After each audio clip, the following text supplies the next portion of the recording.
नमस्कार, स्वागत है आपका हमारे इस विशेष कार्यक्रम में। हमारे साथ आज मौजूद हैं भारतीय जनता पार्टी के राष्ट्रीय महासचिव कैलाश विजयवर्गीय जी। कैलाश जी, स्वागत है आपका हमारे इस कार्यक्रम में। धन्यवाद सुनील भाई। मध्य प्रदेश में फिर उपचुनाव की तैयारियां चल रही है, जोरों पर है, यहाँ प्रचार प्रसार में जा रहे हैं, क्या आकलन निकल कर आ रहा है? देखिए, मैं तो 2 ही जगह गया हूँ, जोबट और खंडवा। बाकी जगह मेरे पास समय नहीं मिल पाया, पर दोनों जगह मैं कह सकता हूँ दावे से कि जोबट हमारी सीट नहीं है, पर वहाँ भारतीय जनता पार्टी की बहुत अच्छी मेहनत है और मुझे आश्चर्य नहीं होगा कि वहाँ पर हम जीत जाएंगे। खंडवा 100% जीतेंगे। खंडवा तो हज़ारों वोट से जीतेंगे, लाखों वोट से जीतेंगे। खंडवा हमारी बहुत अच्छी सीट है और मुझे लगता है कि खंडवा में कोई तकलीफ नहीं है। बाकी जो 2 सीट हैं, पृथ्वीपुर और नरगांव, वहाँ पर वहाँ पर थोड़ा सा संघर्ष है। वैसे बेसिकली ये सीटें हमारी नहीं रही, हमेशा कांग्रेस की रही। ये एक चुनाव चलता है, उस दौरान एक विधायक फिर भाजपा में आ जाता है, तो ये दौर कब तक चलने वाला है?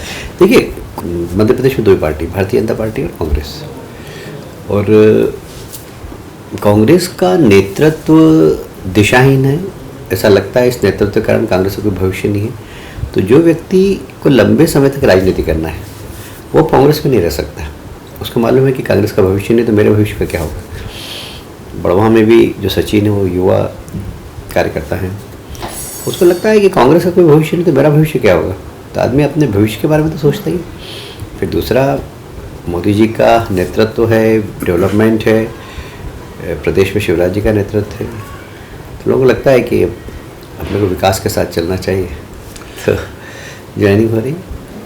क्या लगता है आने वाले समय में थोड़ी सी चुनौतियाँ ज़्यादा दिखती है? महंगाई की दृष्टि से देखें, कामकाज की दृष्टि से देखें, तो क्या आकलन है आपका? देखिए, व्यक्ति यदि देश के बारे में सोचेगा तो उसको लगेगा कि देश का नेतृत्व यदि आज़ादी के बाद एक सशक्त हाथों में आया है तो अटल जी के बाद नरेंद्र मोदी जी के हाथों में आया है। और इसलिए हर व्यक्ति ये सोचता है कि मेरा देश सुरक्षित रहे। तो जब देश के बारे में आदमी सोचता है तो मोदी जी का कोई विकल्प नहीं है। पर निश्चित रूप से जब इंडिविजुअल थोड़ा सा महंगाई का, तो थोड़ा सा विपक्ष जब किसी बात को उठाता है तो लोग सोचते जरूर हैं, पर जब वोट डालने जाएंगे तो उन्हें हमारे बच्चों के भविष्य दिखाई देगा। लोगों तक नरेंद्र मोदी जी के अलावा कोई विकल्प नहीं है। इसलिए मुझे नहीं लगता है कोई भी प्रभाव अभी मोदी जी के प्रभाव को कम कर सकता है। कैलाश जी, खंडवा लोकसभा को लेकर आपका नाम चला था, फिर राज्यसभा में जाने को लेकर आपकी बात कही गई, आपने सब चीज़ों को तेजी से खारिज कर दिया। देखिए, मेरे पास अभी जो जवाबदारी है वो बहुत बड़ी जवाबदारी है और मुझे मालूम है कि यदि मैं जनप्रतिनिधि बनूंगा तो उस क्षेत्र का न्याय नहीं कर पाऊंगा। तो अच्छा ये कि आप जो कर सकें वो कर सकें। मैं जब विधानसभा की सीट नहीं संभाल सकता था तो मैंने विधायक को लड़ने से मना किया। मैंने कहा मेरे पास इतने सारे काम हैं कि दोहराना नहीं होगा, फिर आप अपने मतदाता जो चुनकर भेजे उनके साथ कर सकें। तो मैं समझता हूँ कि ये ठीक नहीं होता है, इसलिए मैंने मना किया था। आईपीएल की बात भी 2-3 दिन पहले अखबारों में छपी कि कैलाश जी आईपीएल के चेयरमैन बनने जा रहे हैं। हवा है कुछ, मैं तो बीसीसीआई का मेंबर ही नहीं हूँ, तो आईपीएल के चेयरमैन कैसे बनूंगा? हवा है पूरी। मध्य प्रदेश सरकार इस समय कामकाज को लेकर अगर बात करें तो किस तरह से काम चल रहा है? अच्छा है, बीच बीच में चुनाव आ जाते हैं, आचार संहिता आ जाती है तो थोड़ा सा काम रुक जाता है, पर शिवराज जी का एक अनुभव तो है, एक विज़न तो है और बहुत सारी योजनाएं उन्होंने इस प्रदेश को दी। समाज की बहुत सारी योजनाएं दी, जैसे लाड़ी लक्ष्मी योजना, बेटी पढ़ाओ बेटी बढ़ाओ, ये सब योजनाओं का लाभ समाज को मिल रहा है और उसका असर भी समाज के अंदर हो रहा है। आज गरीब व्यक्ति के घर में बेटे की शादी हो तो चिंता नहीं है उसको। पहले नहीं तो गरीब के घर में अगर बेटी हो जाए तो उसको शादी करना है तो 10%, 15%, 20% ब्याज में पैसा लेके करता था। अच्छा सम्मान अपनी बेटी का विवाह करता है। बहुत सारी ऐसी समाज की कमज़ोर नस को उन्होंने पकड़कर सरकार की योजनाएं बनाई, उसका लाभ उनको भी मिला। बंगाल में परिणाम आशा अनुरूप नहीं रहे। बंगाल में हम लोगों ने 25 गुना 25 टाइम्स जंप किया है।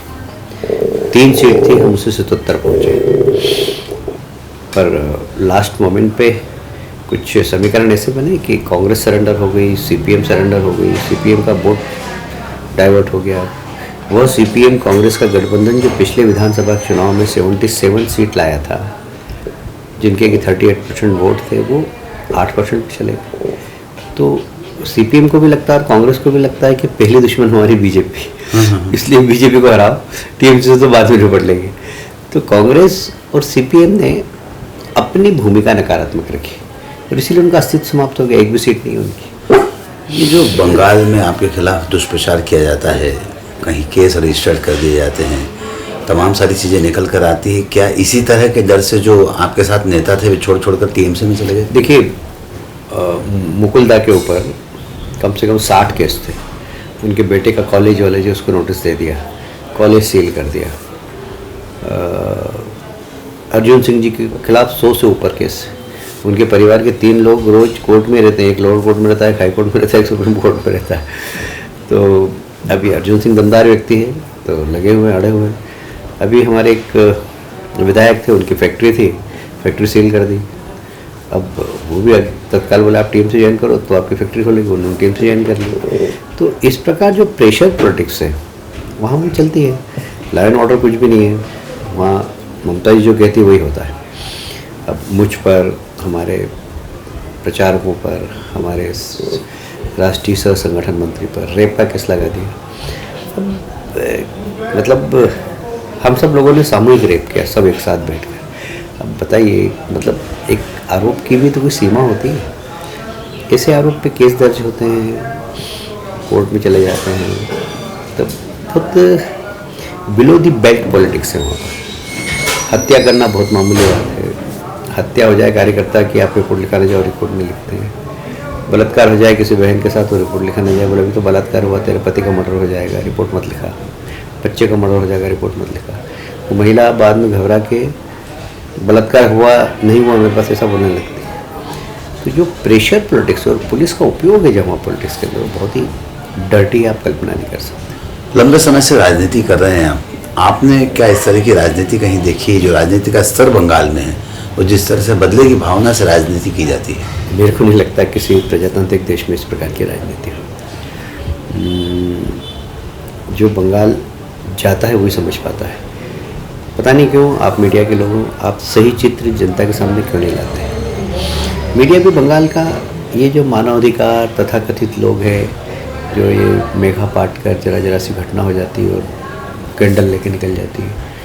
कम से कम मैं बता रहा हूँ आपको, आफ्टर इलेक्शन 1000 महिलाओं के साथ रेप हुए होंगे, मैक्सिमम उसमें दलित समाज के। ये कहाँ गए सब मायावती और दलित नेता, कुछ बोलते ही नहीं है। बंगाल का दलित अलग है क्या? वहाँ कोई भी आके बांग्लादेश के आके बलात्कार कर देगा, कुछ नहीं होगा। अब वोट की पॉलिटिक्स के कारण इस प्रकार अनैतिक कार्यों का समर्थन करते रहेंगे मूक दर्शक बन के। हम लोग विरोध करते हैं और उसका दंड जो भी होता है भुगतते हैं, उससे हमें डर नहीं है, हम चिंता नहीं पालते उससे। कैलाश विजयवर्गीय वैसे कभी डर कर राजनीति नहीं करते हैं। लंबा राजनीतिक करियर है और लंबा अनुभव इनकी राजनीति को देखते देखते जो निकल कर सामने आया है। डरने वाली पॉलिटिक्स और प्रेशर पॉलिटिक्स में कभी वे काम नहीं करते। बहरहाल इस बात को लेकर कटिबद्ध है कि आने वाले समय में कड़ा मुकाबला करेंगे और दमनकारी नीतियों के खिलाफ अपनी आवाज़ उठाने से नहीं चुकेंगे। हमसे बातचीत करने के लिए बहुत बहुत शुक्रिया। धन्यवाद सर लोग। आज के इस कार्यक्रम में बस इतना ही। सुनील जोशी को दीजिए इजाज़त। नमस्कार।